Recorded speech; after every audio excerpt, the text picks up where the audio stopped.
Здравейте! След като морковената торта предизвика толкова голям интерес, първо искам да благодаря на всички за коментарите и страхотните идеи. Прочетох ги и реших да направя малък експеримент. Вместо торта днес ще направим нещо още по-лесно. Бисквитки с вкус на морковена торта или по-скоро мини морковени тортички. Взех част от вашите предложения. Добавих орехи, стафиди, а за по-пухкава текстура използвах и разбити белтъци. И честно казано, резултатът надмина очакванията ми.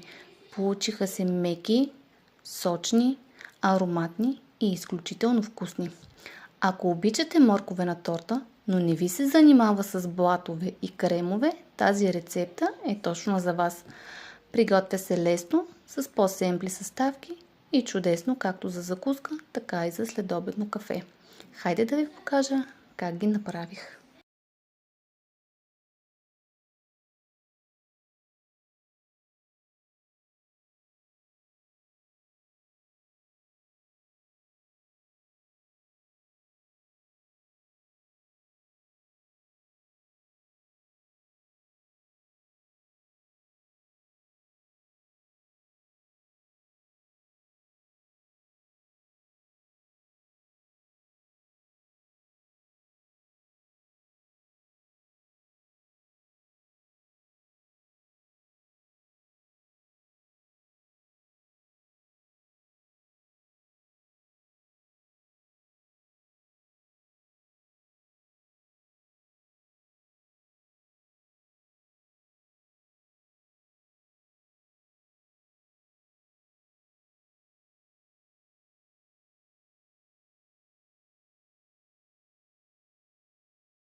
И сега кажете ми честно, бисквитки ли са или мини морковини тортички?